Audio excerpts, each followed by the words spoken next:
And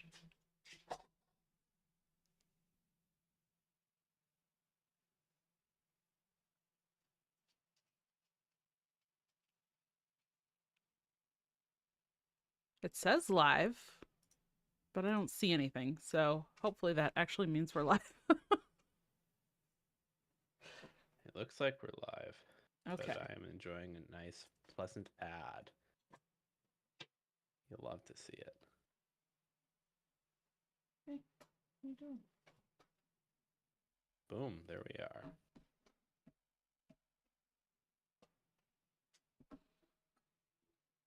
Okay, good. We are live. Okay.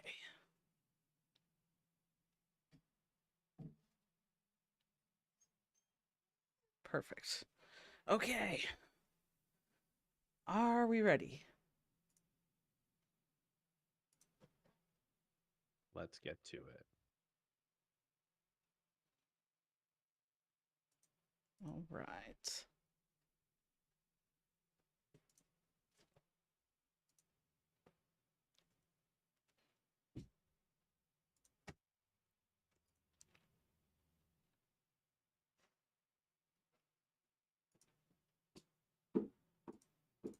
I gotta pull up the show notes again because I had restarted my computer. I'll do that while we're going. So, welcome to episode 68 of the TCCG Roundtable. We're your hosts, Dragon Rider, Dankestad, and Ron Mexico is out again this week. No Ron. Always has real life stuff to do. Wow. I know. Imagine having life things. Yeah. Must be nice. Well, that is okay.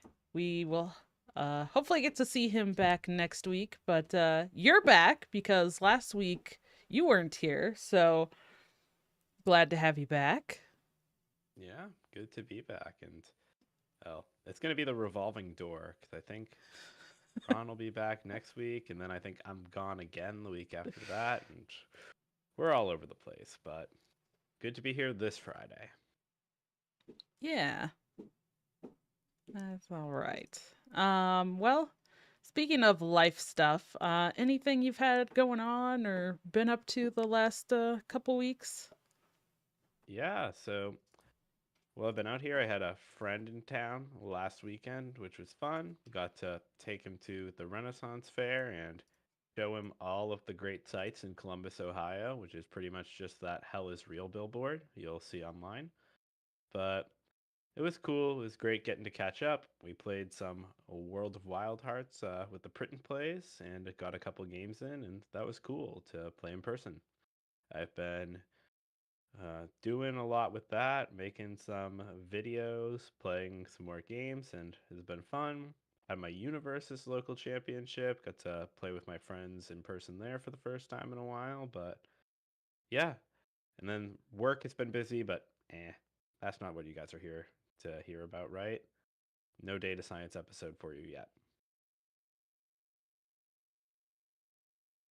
What Yet. about you, Dawn? What have you been doing? I caught that yet at the end. I love it. Um, and I have been up to some content. And then this week, unfortunately, I have not felt very good, and I've been resting a lot. So I feel like I'm behind with content because like I'm behind on getting videos out for the Hearthstone reveals and just you know, just trying to manage, my physical state of being. So can't really do a lot when I'm not feeling great and having to sleep. So, like the other day, I slept for like 14 hours. So, yeah, that's real hard to get stuff done when you're sleeping for 14 hours. Uh, but it's I'll okay. admit, though, that does sound nice right about now. Yeah, it was unplanned, so it didn't feel very nice. Because then I was like, oh man, I didn't do anything. And then I just felt bad about not doing anything. So, Oops. Oh well. Um, but yeah, put out my Wild Hearts Wednesday video this week about covering one of the starter decks and kind of some of the kind of key cards that I think are important in the synergies of the styles for the deck. So that was fun. I enjoyed doing that and I think it turned out really well. So yeah, pretty happy with that. Getting ready. They announced the rules for a starter deck tournament for Wild Hearts. So um, that's going to be November 9th. So kind of just getting ready for that and hoping that the content I put out will help some people if they want to play in that tournament. Yeah. Likewise, I know I'll be there, and I hope that my content helps everybody, but the people who play me a little bit less than everybody else. So we'll see. We'll see if that's how it works out, or if I am hoisted by my own petard and end up having to lose to someone who's seen what Don or I are putting out and actually know what's up. That would be bittersweet, but Yes, it would. we'll see. Be like, great videos. Thanks for the help. And then they kick our butts. Oh, dang it. That backfired.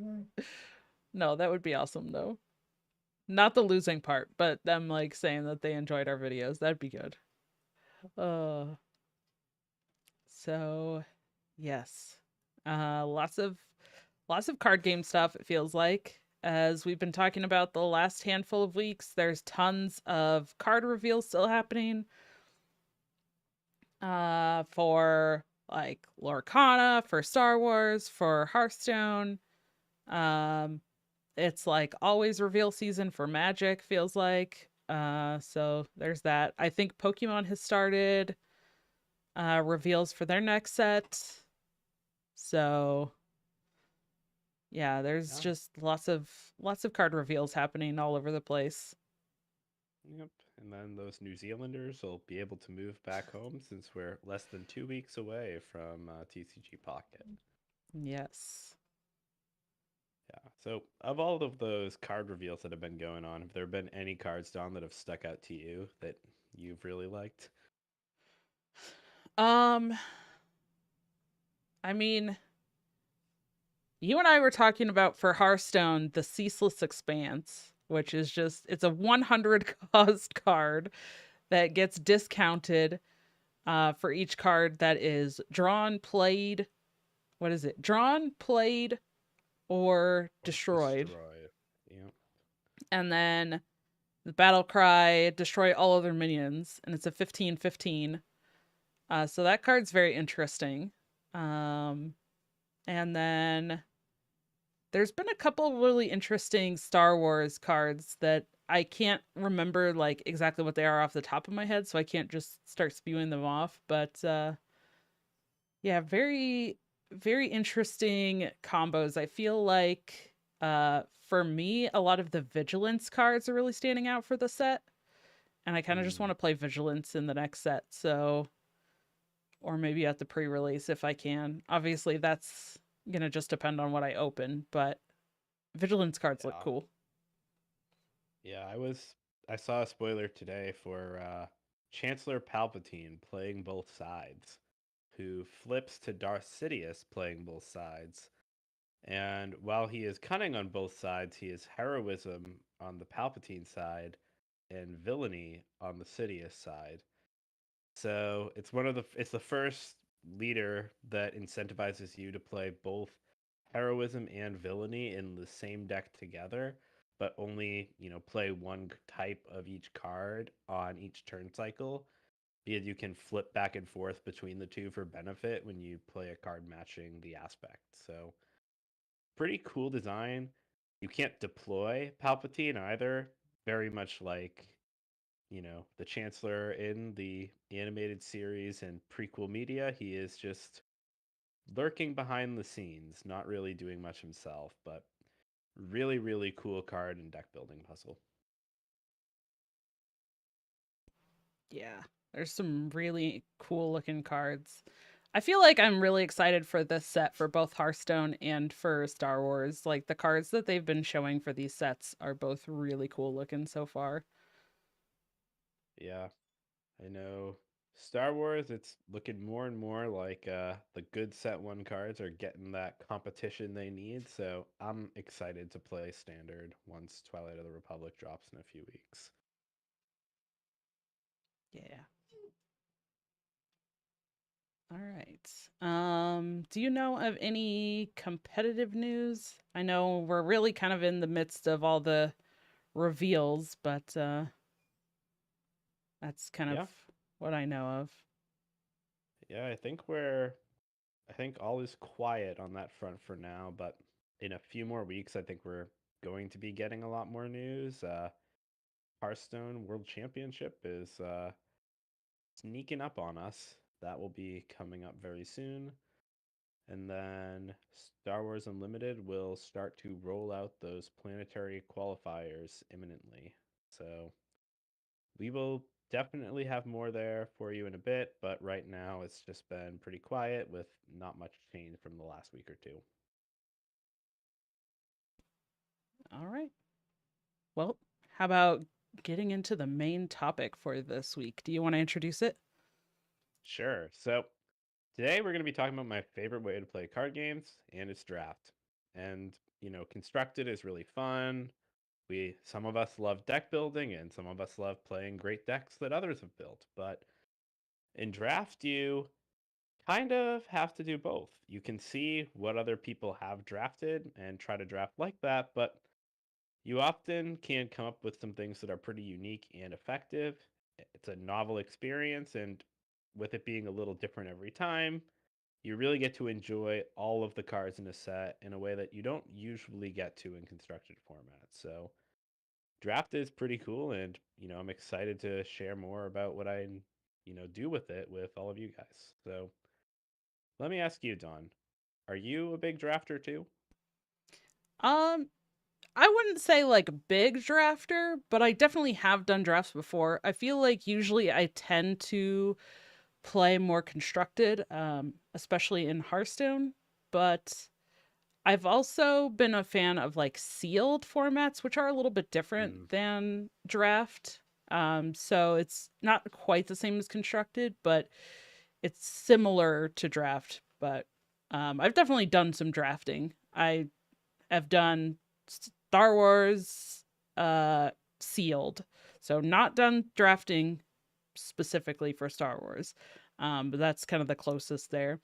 I did do quite a bit of arena in Hearthstone like a long time ago, and then I've mm. done some magic drafting. So yeah, wouldn't say I'm the biggest drafter, but I do have some experience. Well, there is a great way to get more experience, which is Yes. being forced to play more draft with your co-host. I mean, play with your friends or family or people at your local game store. Haha. Anyway, so starting out, how do you draft? So you do get to draft with personas like those I just mentioned, but what does that process look like? You mentioned Hearthstone first, so why don't we go to games like that first? How do you draft? Yeah. So different games have different ways to draft, which is really interesting. So for Hearthstone, and I believe that there's some other games that are very like this. I think Eternal is also another one that has a very similar drafting style to Hearthstone, where essentially in that drafting you get three card choices and you pick one of the three, and then you just repeat that process until you have your 30 card deck. So it's not like you're picking out of a pack of cards. It's like a pool of cards that then you get a small choice from. And back when expeditions existed in Legends of Runeterra, their system was very much like that. They used something closer actually to Dungeon Run in the single player in Hearthstone, where you would be offered three cards or three buckets of three cards, and you would have to pick which group of three you wanted. And when you're looking at three individual cards, it's very easy to say, ah, yes, I want the best one. Or at least easier than looking at three and saying, well, that card is really good for my deck, but these other two, not so much. And, well, maybe that bucket with three okay cards is right. I just don't know. So both systems can reward different things. And I also see in our show notes, John, that you said that there's Lurkana also has a sort of draft, like a pool style draft. How does that go? I've not drafted Lurkana Oh, actually, I have not either. Did I type Lorcana? Because I totally meant Runeterra. yet. well, So, whoops. Wrong game well, then. yeah. So we'll talk then about other most physical games. You do draft with real people in the immediate vicinity. So you will be in a group. Usually, a draft pod ranges from 4 to maybe 10 or a dozen even players. And you will pass packs around where you open up the pack, look at the cards, take one, give it to the next person, and go around the table until you are out of cards in your pack. Traditionally, the order around the table switches every round. So you'll be receiving cards from the person you were passing to in the previous round. And I can say that I do like this style a lot. One aspect of it that is not present in Hearthstone is sort of getting to read the table and read signals. And we'll talk more about that later, but it makes the process dynamic. And if you're playing with friends, one thing that is very fun is that certain people have particular tendencies, and it can be fun to either, exploit those tendencies, lean in a bit, or maybe just pick that green black card that your friend is gunning for and just ruin their day or make yours. There's a lot of ways you can go about it, but that social part is one thing I love about physical draft in person. Yeah, I think in person drafting is also really interesting because you get a mix of different, like, not only different people, but like different styles of drafting too. Because depending on people's skill level, people's experience with the game, people's experience with drafting, like they might have different purposes behind why they're drafting, as you said. But like some people might just be there to draft and just take like all of the legendary cards or mythics or whatever. They might just be going for like the highest value cards and they're not really gonna care what their deck together looks like or if they do very well during the actual games. They're just there to take the highest value cards. Some people are going to draft the complete opposite and they're drafting to win the event, and that might mean that maybe taking like an uncommon in packs is a better choice for the draft than taking the like legendaries or mythics out of the packs. So yeah, it's really interesting. I have definitely been in those cases before. Like Friday Night Magic usually is that I've gone to has been draft. And yeah, you get that. Like what I feel like when I was very new, I would always just take the like highest rarity card because I was like, clearly if it's the highest rarity, that means it's the best card, right? So I would just take that being like, it's the best thing. I just got to take that. But as I got more into like drafting and the game as a whole, like it I started to learn the differences in cards and the value of cards and how to use those in draft a little bit better. So then I wasn't just always automatically taking the highest rarity card just because it was the highest rarity card. Yeah. Uh, I mean, I try to be disciplined. I know the last time I drafted Star Wars Unlimited in person, it was set one, and I definitely passed to Count Dooku to take an open fire, and it hurt my soul as a collector, but open fire was definitely the right choice that actually let me win the draft. So no regrets, but man, like it just feels awful sometimes. Then you see the person next to you, their face just goes, "How is this still in the pack? Where did this come from?" It's funny. So, Yes it is. so the next thing is, how many cards are you picking? And this will vary a lot from game to game, but if you have a resource system like Magic, that's especially where it gets a little bit funky. Yeah. I think in Magic it's a little bit interesting because you typically draft what, 3 packs and you get 15 cards per pack, so it's 45 cards. Roughly, yeah. Yeah. So then after that you have to kind of whittle it down a little bit and then add in your resources.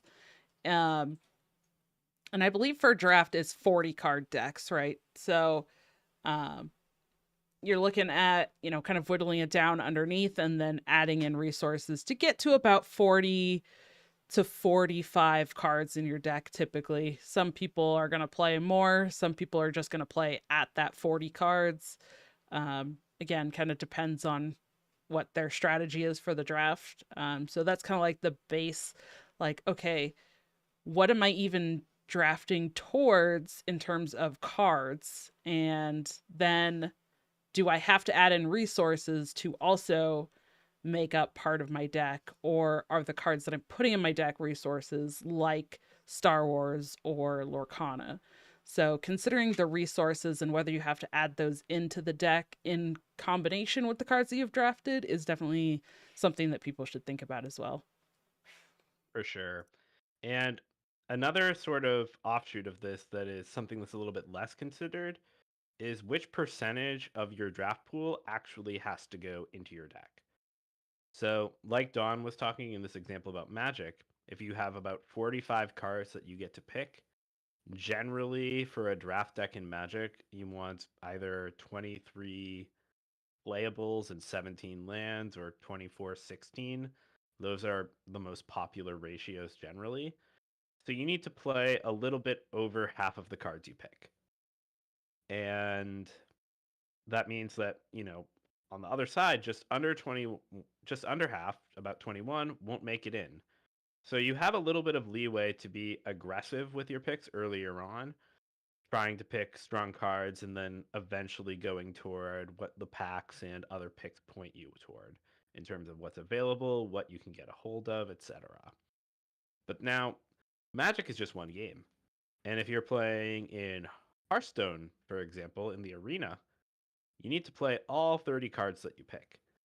So, picking something speculative that's a high synergy card, maybe if you are drafting a warrior deck and you get offered a riff midway through the draft, you might not want to pick that card because you're really not going to be happy if you fail to find other ones.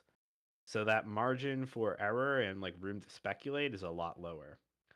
I've also played a lot of universes lately, and in that game, you draft from 6 packs actually, and you end up with 60 total cards by the end of the draft. And you have to fit 40 of those into your deck.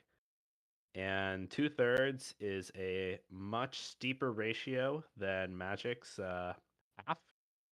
So every pick really counts. And, various games will be either further along the spectrum toward playing everything or closer to playing less. But, when you're thinking about making your picks, how risky you want to be, or like how much you want to jump around, that is something important to consider.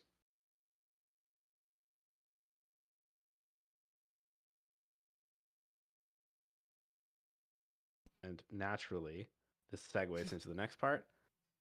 How Yes. many colors or how many styles, aspects, call it what you will, how many cards of each type or resource are you willing to put in your deck or play? And, well, this one always depends. So, what do you think about this one, Don? Yeah, this is one of the most interesting things about draft, I think. Because usually I think in a lot of games, I'm not going to say usually, but in a lot of games, it tends to, quote unquote, like break the typical rules of deck building. A lot of games might have a limit on how many colors or aspects or whatever it is that you're putting into a constructed deck, but then they remove that for drafting purposes. just because it's much more difficult to actually reach the card requirement. And uh, Magic is, I feel like, one of the exceptions, because Magic is just any deck that you build for constructed or draft or whatever is just whatever you want to put in it. So it's just like a free for all there. Anyways, um, but it's really interesting because I think I'll speak to Magic, because that's, I think, kind of most of my experience with drafting is two, maybe three kind of different colors is typical. It's very difficult to create a whole 5 colored combo deck for drafting, but I have seen people do it. But 2 or 3 is the like recommended what you want to aim for. So if you're kind of looking at the breakdown that you gave earlier of, 20, let's say even 24, you can have that kind of split evenly if you were able to draft equally good cards in 2 different colors and have like 12 and 12, and then have your 16 lands. Um, you can do it a little bit more if you drafted more of one color and then you're kind of having a secondary like support in there. Maybe it's like 8 and 4. Um, and then, or like, well, it'd be, that's 12, but 16 and 8 Yep. kind of. So however you want to break it down, is really the way that you're going to do that. But what we're going to talk about next is what kind of cards you're looking for when you want to do that breakdown. I don't know if you have anything else to add to the colors, but I'm excited to talk about the next part of our conversation. Yeah. So, two other really quick points. One is that a lot of that advice has been true and is, in general, the heuristic to consider. But more nowadays, modern games try to push the envelope on how much you can put in one set. So keep an eye out for different mechanics that might let you play more colors or more different types of cards in a set or less. So, like just as an example, playing in Throne of Eldraine for Magic the Gathering back before COVID, when we were drafting in person a lot more often, there was specific support for monocolored decks. And like a 5 color deck, a monocolor deck in draft usually doesn't quite work because you need to get 23 or 24 cards all with the same color identity that are good enough to put in your draft deck. And that's almost as hard in some formats as getting together 5 different colors and trying to make them all work together.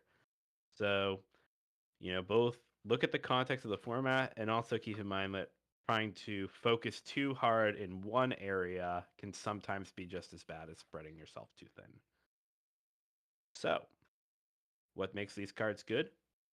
It's one of my, well, some old heuristic that was used back in the day is one of my favorite things, bread. I love bread. Much like the cards, very tasty, delicious. Uh, you know, really good if you slop some butter on there and chow down. But yeah, we're going to start off with bread, go with the basics first and foremost. So, Dawn doesn't know what bread is. And before the show, we were weighing whether we should tell her or not, but she wanted to guess. So, here we go, Dawn, for all the marbles. What is bread? Okay. So I'm going to preface this by saying that I have watched, if anybody has seen the creator Tower Number 9 for Star Wars content, I was watching one of his videos and he had an acronym for drafting in Star Wars. And it also starts with B. So that's why I was like, huh, okay. So I'm going to go off of that and say bread. The B is bombs. You want like your That's bomb right. cards. Okay. Yep, 1 for 1. So, what's a bomb? We'll just go So letter by letter. okay. So yeah, a bomb is like either a big threat or an incredibly impactful card that changes the tide of a turn or the game. Yes. And, like big threat doesn't just mean big stats. Mhm. So, like maybe if you are a longtime Magic fan, your Colossal Dreadmaw is, a 6/6 trampler, but it's not necessarily a bomb. Bombs, though, will just immediately warp the game, take it over, and like if you have a card, for example, that's, 2 mana and lets you draw an extra card every turn somehow, in some formats, that is a bomb. That's a card that will end the game and make your opponent lose if it doesn't go answered.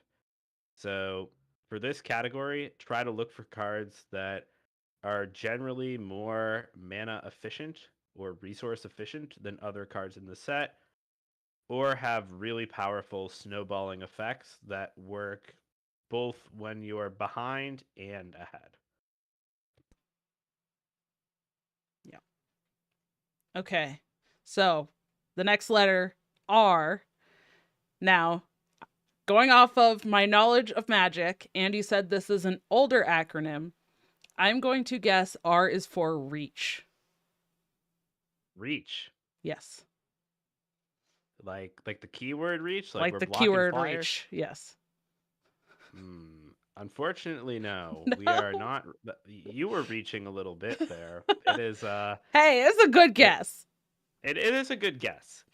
It is a good guess, and kind of keep that logic in mind maybe for later in the acronym. But the R we're looking for is removal, Ah. and Yep. Okay, that that is makes sense. because and that is because if you can't be playing a bomb yourself, the thing you want to be doing is shutting down your opponents.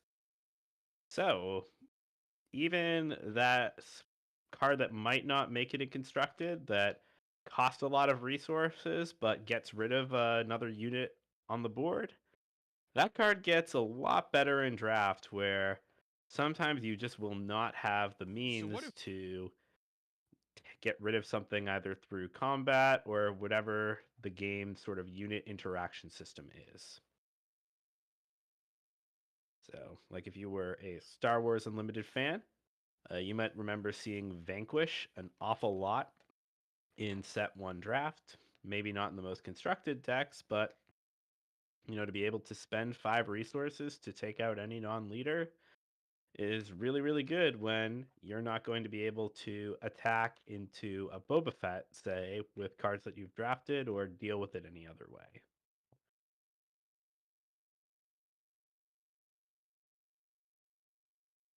Anything you want to add about removal, Don? Um, just the fact that I should have thought of that because that's also in the other acronym. And yeah, removal is incredibly important. I think Yeah. it's interesting to also think about how you want to decide about single target or wide board removals. Um, Mm-hmm. Depending on like what game you're playing, what is available in either that set or the game as a whole, or uh, what your opponents might be drafting in terms of, are they going to be drafting a lot of small units where you want to try to get wide board removal, or are they going to be drafting a lot of single threats that you want to get single target removals for? Yeah, absolutely. So here we have the B and the R, I think relatively are modern. These letters are going to stay. And the next ones are a bit of a history lesson. So if you are like, bread doesn't work anymore, I play a lot of drafts and I know this isn't quite right, well, bear with us, okay? This is important context. So, Don, we're on to E. What is E? Oh no. Um okay, let's say E is for, man, everything I'm thinking is like Pokemon. I'm like energy, evolution. No, these aren't right. uh let's say E is for exhaust. All Exhausting right. units. Well, unfortunately, Don, we are slipping away just a little bit more, and this is kind of where, at least tangentially, that reach might come in. The E is an umbrella term, it's evasion. So, in a lot of games, if you have challenging in Lorcana, attacking in Magic, you have a bit of a different dynamic in Hearthstone because the attacker dictates combat, but your cards that are able to attack for value, even when your opponent has larger stats on the board, tend to be pretty good in draft. And historically, this was a little bit more true a few years ago, but even today, if you're playing Magic, your flyer can attack even if your opponent has a big dumb guy that a 1/1 can just block. But many forms of evasion exist. Overwhelm in Runeterra or Trample are in Magic are evasion in the same vein that flying or elusive would be. Star Wars Unlimited has Saboteur to get around units with Sentinel that might be blocking them. Like there's a lot of different sort of concepts that translate to this idea of cards that can attack in and get repeated value by doing so.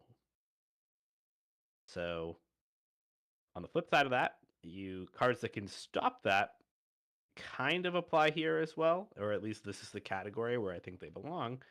So if you have a nice defensive creature with reach that can shut down your opponent's small units with evasion, that can be pretty potent and is something that you probably want to consider in this tier. So, anything else about evasion, or was there a Star Wars sort of equivalent to this? Um, I don't think it's quite the same. I think the Star Wars one uses a very particular keyword, Hmm. which is ambush. So the acronym for Star Wars is Baron, Baron. So it's bombs, ambush, removal. So those Hmm. would be kind of I feel like the same, but uh ambush I feel like kind of fits in this category that we're talking about because again it allows you to dictate because you get to attack with it right away. So you get to Hmm. dictate where that action is happening immediately when that comes down. Right. And even in that same vein, an ambush card in Star Wars Unlimited is a removal action with a body stapled to it if you point it in the right direction.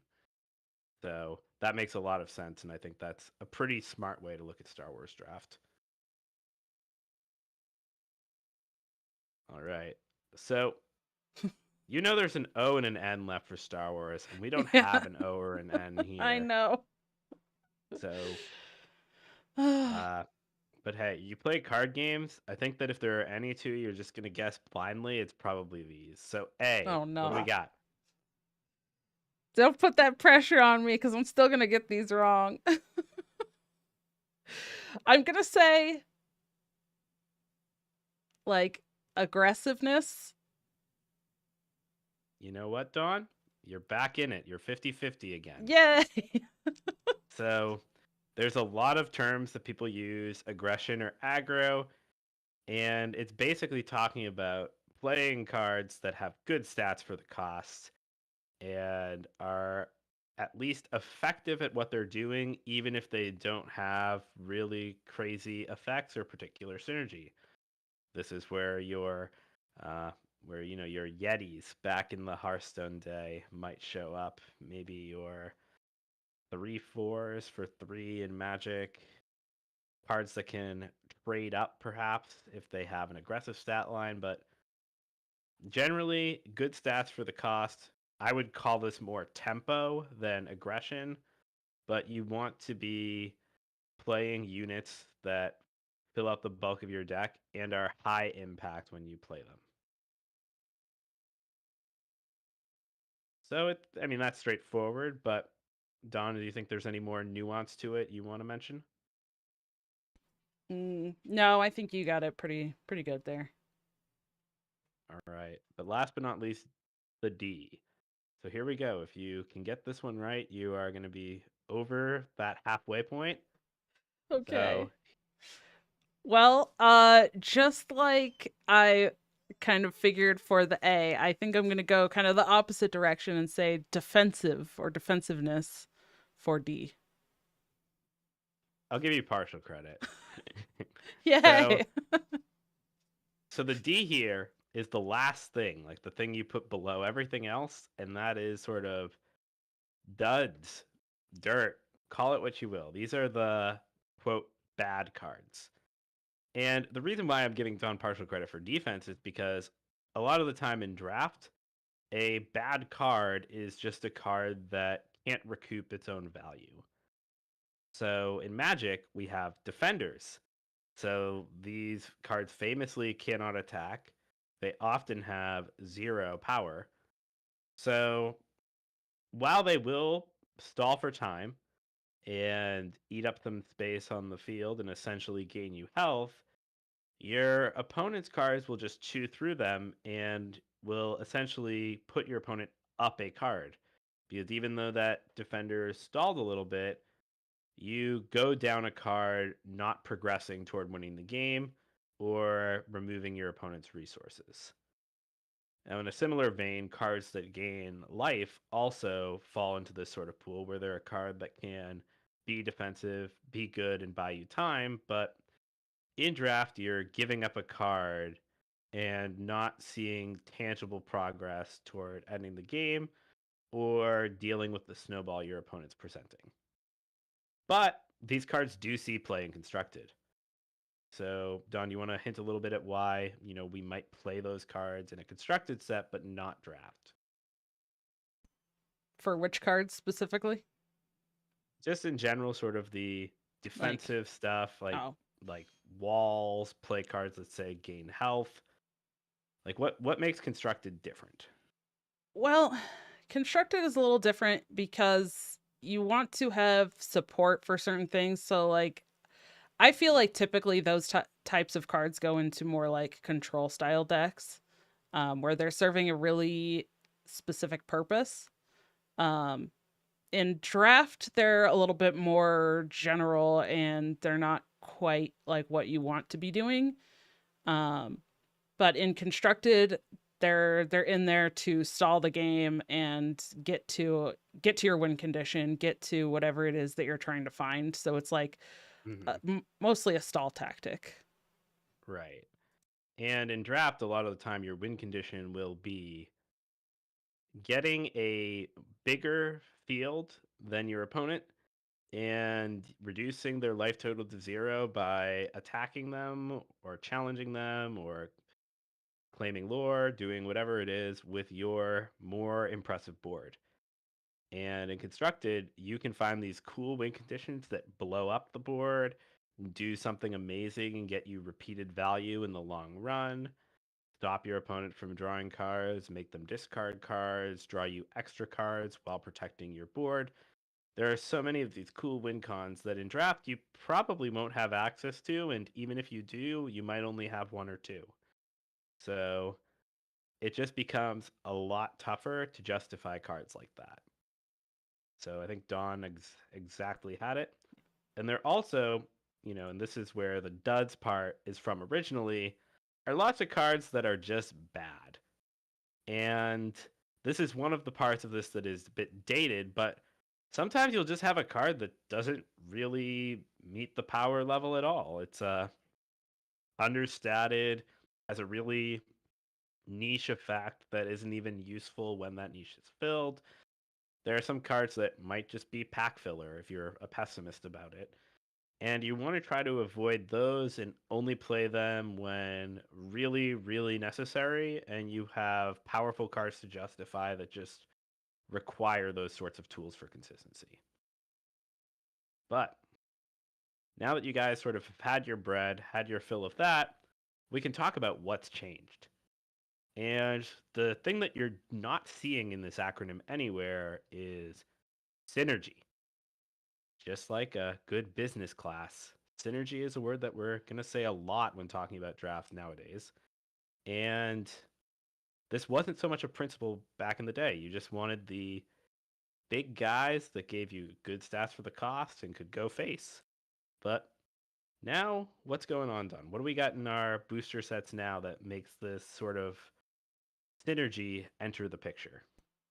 Well, it goes back to what you were saying earlier, kind of about the sets of cards, right? Because a lot of card games are doing Mhm. this now where, like, every set they have a special keyword or a special mechanic or something that really only works with other stuff from that set or is a little bit more specific instead of generalized.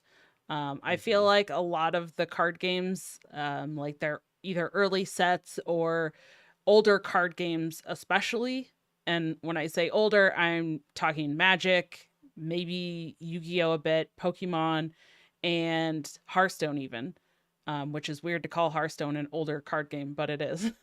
um, but like if you look at especially the early sets in those, there's a lot of like vanilla statted minions, there's a lot of creatures and different units and things that don't have like the most flashy text, and they all just kind of do things on their own.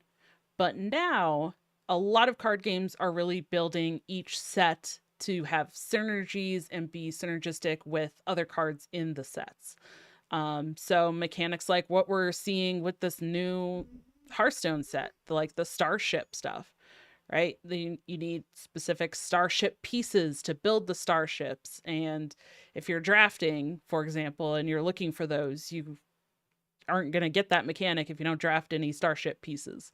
Um, but obviously you wouldn't want to draft no starship pieces if you're looking for that. So there is things like that, but that's I think becoming more and more common across a lot of different card games. So it really kind of comes down to knowing the card game that you're playing and knowing the set at least a little bit. I don't think you have to be like the most knowledgeable and know every single card off the top of your head or anything like that, but just at least knowing the mechanics of the set. That was Right. another thing, like even understanding that maybe sometimes some of the synergies or mechanics maybe aren't going to be as strong or powerful in every format either.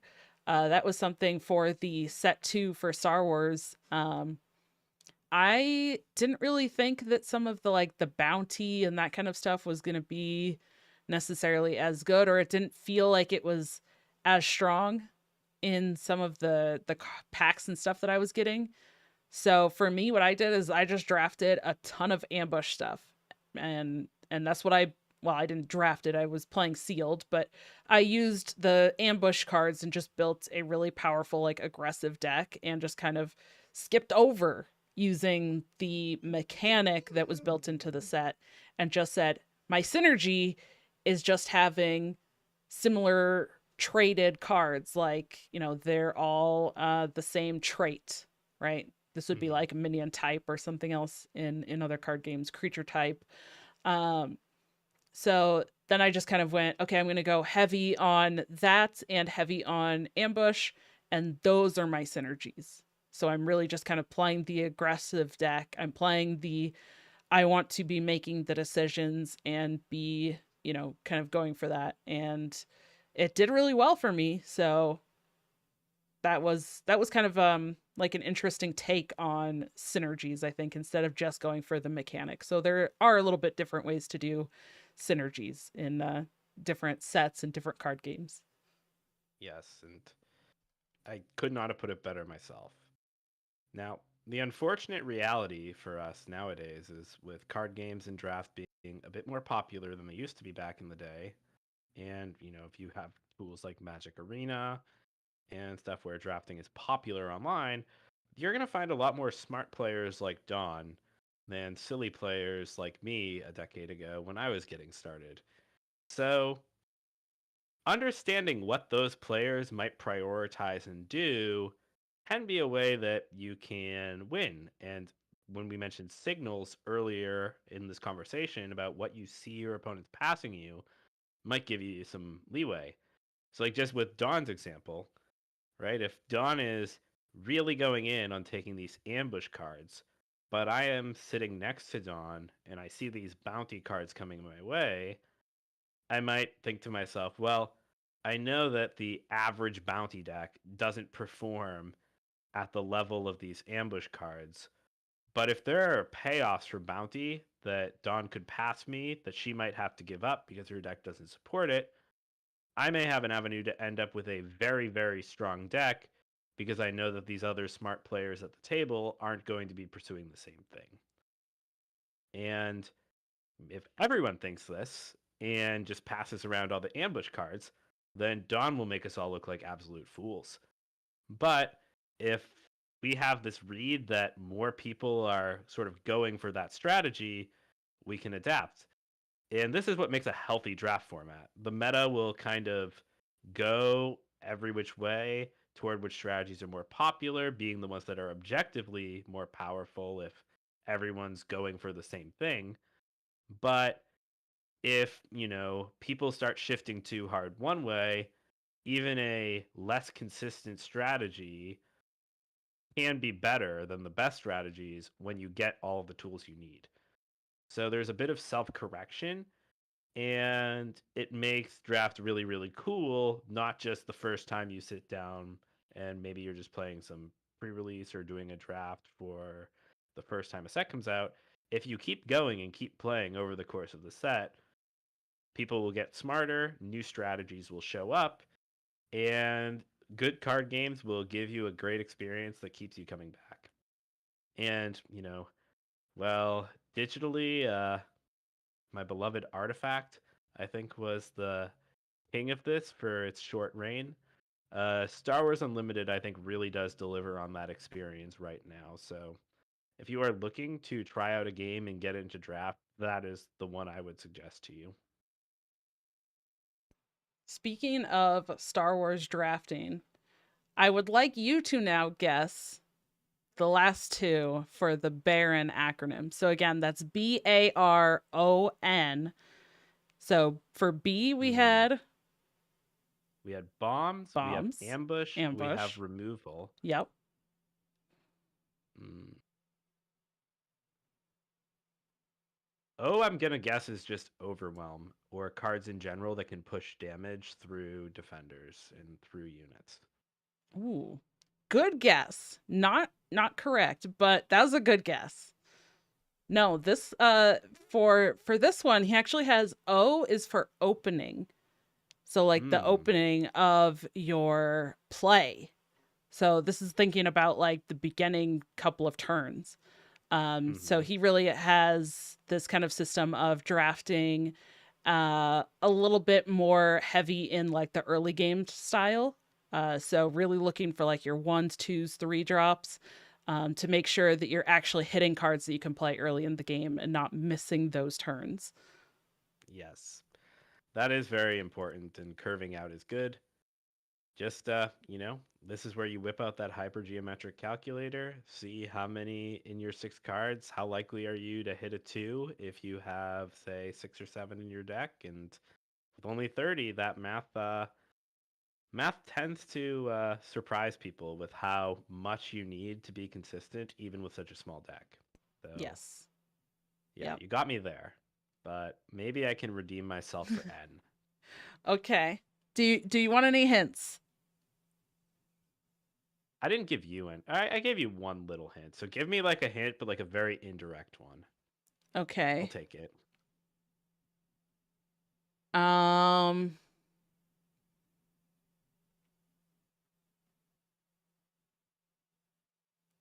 it's similar, I guess, to the last one for bread. Hmm. I don't know if that's helpful at all. I mean, I get where you're going, but I feel like I don't know. I'm usually a walking thesaurus, but N is evading me on this one here. Hmm. Well, I can't stall this too long, so I'm just gonna say like N is for nuts and bolts. So like just the cards that fill out the deck, get you going, and just generally enable you to play your better cards that you picked from the other four letters. That is very close, I feel like. Nuts Mm-hmm. and bolts is a good guess. He has it as nice to haves, which Ah, pretty similar. pretty similar though in terms of I think that saying the nice to haves is a little bit more of like a positive spin on the nuts and bolts or on dud cards. Like instead of saying it's dud or it's dirt, like it's nice to have. Yeah. So these are ones that you're not likely going to have very many of, or they're kind of like after you've already found your bombs, your ambush, your removal, and you're like, okay, now what's left? What's left in my cards that I've drafted, and I still need, 5 or 6 cards or whatever it is that I'm looking for to fill in these last couple of spots. Which of these is like, yeah, it's kind of nice to have this one that maybe could do Hmm. something. This one might be nice. Like that's kind Yeah, of the definitely. the last fill in your draft deck. Right. And I think bread is very magic centric since, it's the game that's been doing it the longest. And one nice part about Star Wars is that you don't have to play every card you draw. Some of them will just be your resources. And Yes. if you have a powerful conditional effect, so maybe something that takes out a unit with a certain keyword or gives something reduced power that usually isn't that great but can combo nice with one of your other cards, or an equipment like an upgrade that might be hard to find a place to play. In Magic, you'd be very, very sad about those cards because, if you can't use them, they're just stuck there and you basically lost your draw for that turn. But in Star Wars, you just put it face down your resource zone and voila, you can just keep playing with your other higher quality cards. So you get that sort of aspect. The last thing I wanted to say on that subject too is that the dirt part is very outdated because while there are some cards that won't make it in constructed because they lack synergy or something else, there are just a lot less bad cards in card games in 2024 than they were over the last few decades, years, call it what you will. Even like designers are getting better at their craft. You would expect anyone to, but game designers especially have been honing in on making cards that, if not for constructed, shore up the draft experience. A lot of those conditional cards in Magic have either effects like cycling or some sort of other positive effect that can be used unconditionally. So it never feels as bad to have those cards in your hand. Creatures and units generally have stats that are always at least relevant, if not the best. And you have to go out of your way to find a card that is just actually bad and below rate in all respects. Yeah. Um so I have a question that's kind of like that and tying in these cards with the resource systems of like Star Wars and even Lorcana, because Lorcana has a little bit of a similar resource system where the cards that are in your deck are used.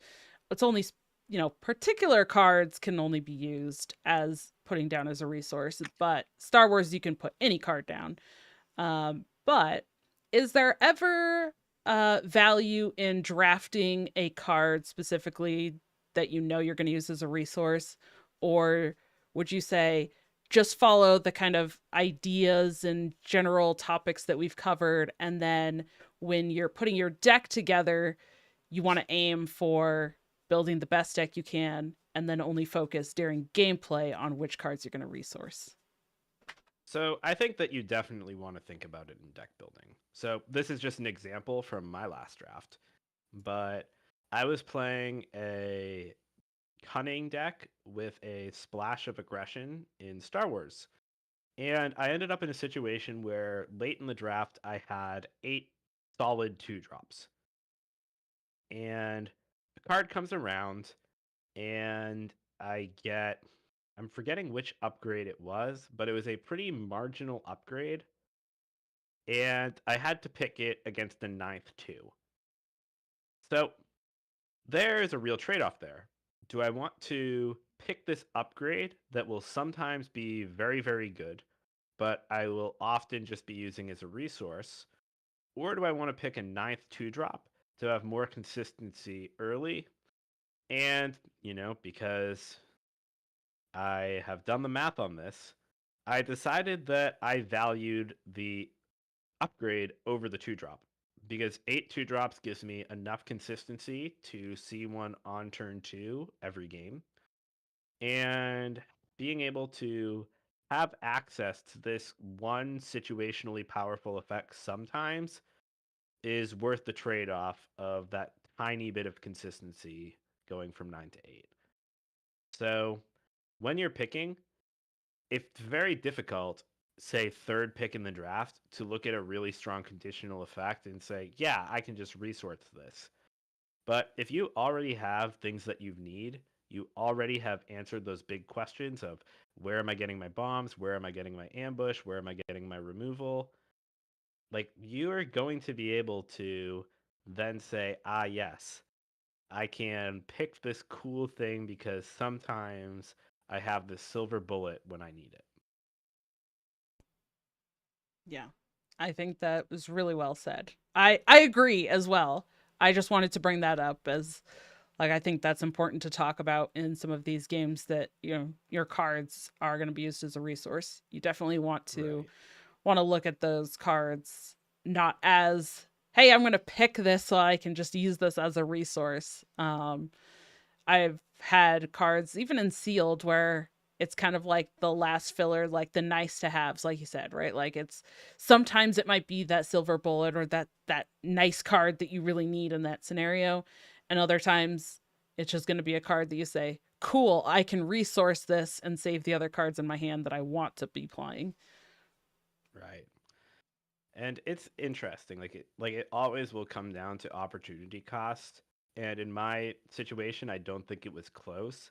But in modern draft, you're going to run into a lot of times where it's very, very hard to choose between an effect like that or just another rank and file card that is generally good in the deck. And, those trade offs and trying to evaluate them in the moment are part of the reason why I love draft so much. Yeah, it's you have to know what you're doing in the draft and in the game with the cards that you drafted, not just, taking the deck and I guess it's kind of like learning the cards in a broader term instead of just learning a specific deck. Right. And that doesn't mean that if you don't know all of the cards super well, you should be afraid or not want to play or feel like things won't go your way. It is still a card game. There is still variance. Anyone can win any given Sunday. And, if you use fundamentals, pick well, but then you just want to keep going back, kind of learn more about the set, the context, and how each card works with another, I think just sort of that experience and journey is valuable and rewarding in and of itself beyond just winning and losing games. Completely agreed. All right. So, at this point now, I don't know why I just spent the last hour or so talking to you guys with Dawn when I could be drafting, but, no regrets. I think I had fun. Uh you didn't have a choice because there's no draft happening right now. It happens a little bit later tonight, right? That's it. Oh, of course, silly me. But like I said, I can just go find someone on the street in Ohio. I've had hundreds of All people right. take me up on that since I've mentioned it on the Hundreds. show, and I'm sure I'll get more all at once. Oh, But wow. Impressive. yeah, it's true. Just line outside my house all the way into the cornfield. I cannot wait to live somewhere else. But with that, though, I think that's our show. So thank you for joining us this week. And if you or someone you know would be interested in joining us, please feel free to reach out. You can email us at tccgroundtable@protonmail.com. Follow us on Twitter. Use our top pin tweet for a link to our Discord or use the link in the show notes. You can check out the video version on YouTube at youtube.com/c/DragonRiderTCCG. You can look up anywhere you can find audio podcasts. And we have an Ink Gaming affiliate. If you want cool playmats, sleeves, or other accessories, feel free to use our link to take a look at them. You can follow us on Twitter beyond the TCCG Roundtable at our own accounts and on the Amber Flight Gaming account. Make sure to check us out there. And Amber Flight Gaming's got merch. Use the exclaim.gg link if you want to grab some of that. And like I said, you can find me on Twitter, you can find me on Discord, YouTube, and Twitch as DankestDadCCG. And you can find me on Ohio if you're willing to wait in line to play some draft. What about you, Don? That's right. You can find me on Twitter at DawnieDK, DAWNIEDK. You can find me on both YouTube and Twitch, Dragon Rider TCCG, and talking all things standard Hearthstone over on the Doctor 3 HS podcast. And find me in the Wild Hearts Discord because I feel like I'm always in there. It's a good place to hang out. I love it. So yeah, join the Wild Hearts Discord and let them know that we sent you. Yeah, absolutely. And I do see we missed a question, speaking of Wild Hearts, from Randy. So I feel like we can do him some justice and answer that before we really call it. So Yes.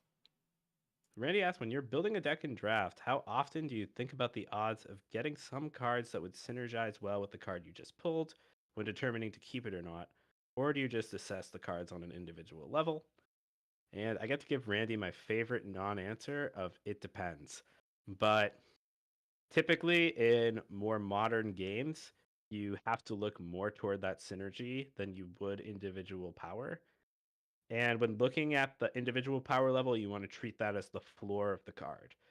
So if you get unlucky and either that synergy isn't in the packs you're drafting, or if other players are likely to be going after it, this card will still be able to do this baseline thing for you. And sometimes that is good enough. And when the ceiling on the synergy is very high, you can afford to take that card. There are other times though when that baseline is a bit lower, and there also is another very good card in the pack that will be a high baseline and also has some upside, and that's when it becomes a tricky choice. So you want to look at kind of both worst case scenario, average scenario, and then compare that to what your other options are. And that will help you get to an answer, at least generally, but it's always going to really be so context dependent that it's hard to say without examples. I think also this this makes me think of an example of a time when I did this. It also depends on how the draft is. So we talked about like the formatting of a draft. Are you drafting where you do think there's odds because of the way that literally like it's built into an online client where you will have higher odds? Let's say something like Hearthstone, where you pick your hero, which will determine the class cards that you're going to get, so you have a higher chance to get that? Or is it a draft where you're doing a 12-person pod where it's very unlikely that that card is going to come back around? Then you have to determine, hey, I do want to take this card now because it's very unlikely to come back around. Or is there a smaller amount of people? Like I said before on the show, I think last year, I did a draft. It was a 4-person draft for my birthday. and then I literally I was doing this. You mentioned this earlier, kind of watching and kind of determining what other people are doing. I was watching what cards were getting taken and like, okay, I can kind of tell like what the other 3 people are taking. And I see, because it's only 4 people, cards are coming back around a little bit faster because it was magic packs, which there's more cards in those packs. So I took a gamble and said, I am pretty sure that this card that has already come back around twice will be the very last card that lands back on me, because I kind of did the math and was like, okay, it's going to come back around. It's going to land on me. I don't think the other players are going to take this. So I'm taking the gamble that I want this card now. So I'm going to take this other card. And then the card that I kind of want still is going to come back to me. And it did. Yeah. And the payoff was there. But that was another kind of consideration, is I don't think that if there were 8 or 12 people in the draft, I would have done that. I would have just taken that card and not gambled that it was going to come back around to me.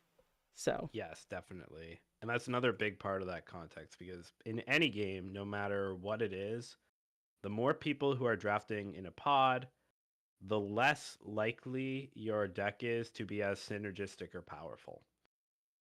Still can happen. Sometimes miracles do happen and they are gross and disgusting and make everyone else at the table feel awful that they even tried. But usually they won't.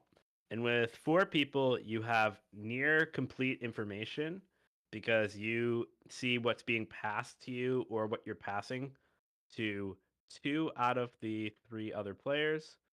Oh, my door is opening. Who could it be? Which cat? But you can see what more of the players are doing than in eight people. Where there are some times where when you pass that pack, it's got to go through seven people to come back to you, and you don't have the greatest idea of what the person across the table from, figuratively speaking, is doing from you because they are just four people away and it's difficult to sort of solve that problem. But yeah, it's all these different factors are why draft is cool. And then there are some games like Artifact did this, and I think Magic has experimented with it in Arena, where you're drafting in an aggregate pod.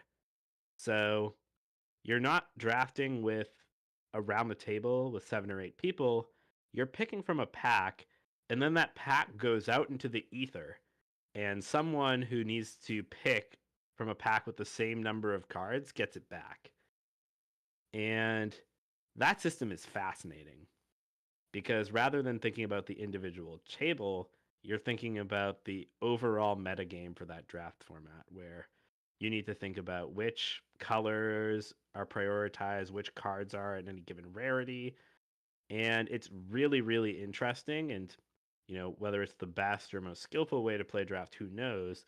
But it's definitely another novel problem that presents itself that takes an even different skill set than drafting like in Hearthstone, where you're just presented with a sort of random set of cards from a bucket, or drafting from a pod. yeah, and I think on the other side of that, for Randy's question, um, when you're compiling your deck as well after the draft part is over, that goes back to kind of those acronyms that we were talking about a little bit as well. Like you kind of use those acronyms and figure out like what are your bombs, what are your if you're looking for a certain keyword like ambush in Star Wars or your removal cards, if you're looking to create a certain type of opening and that consistency that Dankist was talking about with like an early curve, um, you kind of compile all that first. And then that's where you get like the nice to haves or kind of the duds, right? The kind of the fill in last cards. And then I would say that's where often I find myself in that, like, does this synergize with what the rest of my deck is doing or not? And then I have to decide. And then I kind of that's when I go through and I start like counting things. Okay, these all have the Mandalorian keyword. How many Mandalorians do I have? 1, 2, 3, 4, 5, 6, 7. Okay.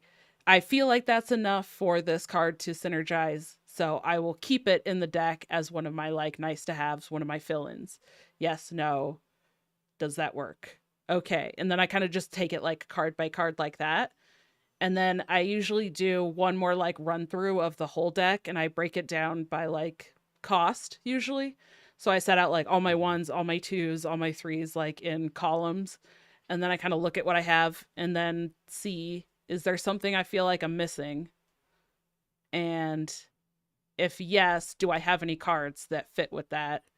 So I don't know if that's necessarily synergy or individual. That's kind of both, I feel like. But in terms of the actual like compiling the deck after the drafting part is over, that's typically kind of the approach that I take, at least. Nice. All right. So this show is starting to ship up like one of my favorite draft cards. It's a bit of a hostage taker. stuck here forever now because I can't stop talking about my favorite thing. So, It's too fun. unfortunate, but yeah. Thanks again, everyone, though, for listening and stopping by. This was a blast, and really appreciate the questions and all of you guys in chat. This was awesome. But if you can either here or in the comments, quick, tell me what the most messed up draft card you've ever played with or against was. I want to see what you think. I know for me, it's probably Tetsamok from Ixalan in Magic. That card is very not cool, but I'm sure there's a breadth of experience across different games here that probably will offer up some fun stories. Don, what do you got? My most messed up card that I've ever played with. Yeah, played with or against? Um okay. I'm gonna look it up real quick. Because I cannot remember the name of the card. I got to actually pull it off in a draft and I thought it was like it was so crazy.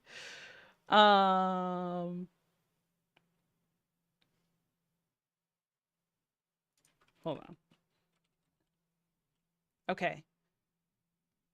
Maybe I'll just describe what it does. Um but it allows you to search your deck and no. I'm just going to find it. Hold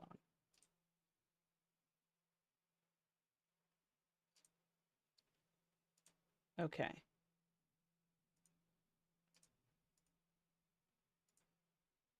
It was during set 1, during Spark of Rebellion. So I have a feeling that this could be overwhelming barrage. Am That I? man, that card. You know what? It actually might be.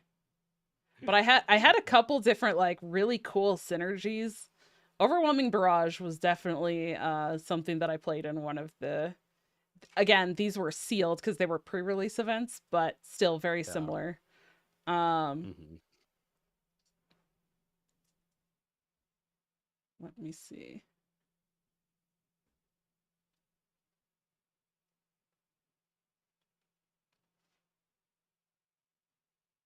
If you can tell me anything else about it and it's good in Star Wars Set 1, I probably will figure it out fast. I promise. I feel like it had Leia on it. Now I can't find it.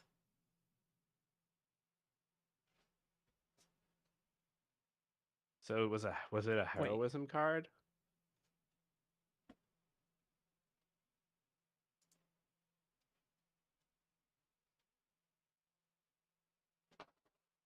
Yes. Was this You're My Only Hope? Yes.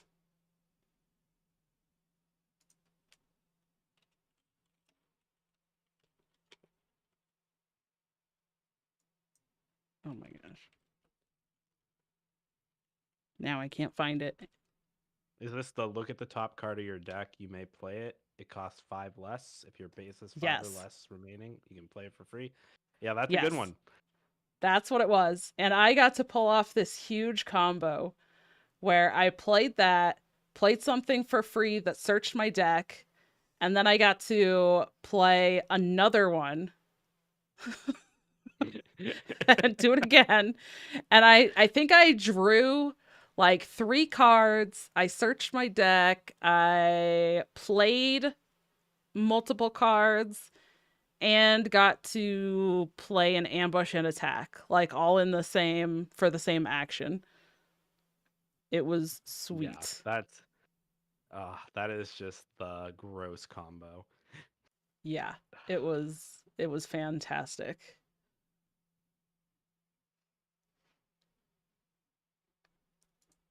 Cool. Well, all right. I think that's it for real, though, guys. Thanks again for bearing with us. And yeah, hopefully we see some cool cards from all of you. Peace.